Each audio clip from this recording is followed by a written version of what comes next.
Alors le plat, ça va être une hure d'anguille au vert, préparée au vert, avec une petite décoration d'écrevisses. On va démarrer avec un petit peu d'huile d'olive, 20 g d'échalotes et la même chose de carottes. On va mettre les moules, c'est des moules de bouchot classiques. Voilà.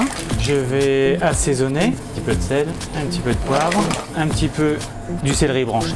Alors c'est un céleri perpétuel qui repousse tous les ans et qui est très très parfumé. Je mets une branche de laurier, voilà, ça prend bien le goût.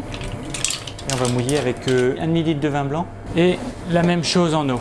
Comme une cuisson de moule en fin de compte. On va laisser chauffer comme ça. Ça va être le jus de cuisson pour les herbes que l'on va préparer maintenant. Donc les herbes, on fait un choix important parce que c'est vraiment ce qui va donner le goût.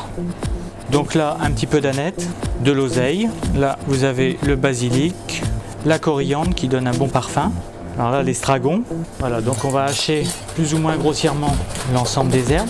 L'idéal, c'est d'avoir 7 herbes dans la recette. Donc là, la menthe, là, il faut retirer la tige. On garde vraiment que les feuilles.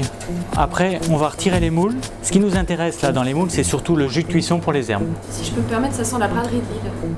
Oui. Oui. Oui, tout à fait. Mais il manque les frites. Alors, un petit peu d'huile d'olive. Voilà. Maintenant, on va faire tomber les herbes. Ça sent déjà très bon. Et là, je vais mouiller avec le jus de moule. Voilà. Là, on va pouvoir laisser couvillonner. C'est local comme expression. C'est local. C'est-à-dire que ça va mijoter. D'accord. Maintenant, nous allons préparer le jarret qui va fournir de la gelée en cuisant. Dans l'os, il y a de la gelée. C'est dans l'os. Ouais. Ça, on peut le laisser une vingtaine de minutes. Et si on voulait consommer le jarret après, il faudrait le laisser plus longtemps. C'est possible de prendre de la gelée en poudre. Si on n'a pas toujours un jarret. Nous, on mettrait à peu près 20 g de gelée en poudre. Voilà. Pendant ce temps-là, on va préparer l'anguille. Elle est fumée au bois de hêtre. Elle est consommable déjà comme ça. D'ailleurs, elle ne va pas subir de cuisson. Alors on a retiré l'arête, on a retiré la peau. On va voir que le filet. Le poissonnier peut le préparer. Des anguilles, ça se trouve aussi sous vide, tout préparé, en filet. Les anguilles fumées. Alors là, on ne va pas avoir besoin de tout. C'est des anguilles d'1 kg. On va prendre 500 g d'anguilles seulement. Je vais couper des petits tronçons pour que le client puisse le consommer sans avoir à le recouper. Voilà. Alors tous les ans, à la belle saison, il y a le jeu de l'anguille. Ça se passe avec Lusiévaux et ce qui consiste à attraper une anguille dans un baquet. Et on a 1 minute pour l'attraper à main nue avec une seule main. Mais c'est un jeu local.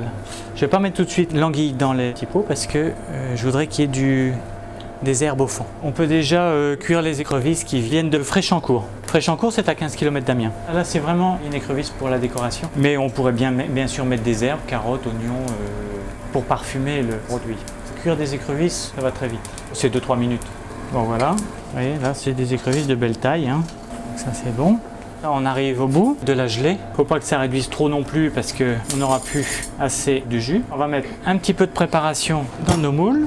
Je verse 2-3 cuillères juste pour qu'il y ait de la verdure au fond du moule. Voilà. Donc là, je vais compléter avec l'anguille. Et je pense que là, on a fait beaucoup d'anguilles, mais on aurait pu faire plus de moules. Je pense qu'avec 50 g d'anguilles, ça suffirait par personne à peu près. Alors après, il y a plusieurs préparations. Ça pourrait être préparé en terrine et tranché. Et ça pourrait être aussi fait dans des petits récipients parfaits. Et ça, après, vous portez tous vos pots à ébullition. Et ça vous fait des conserves. C'est très présentable aussi. Voilà, on remet une couche.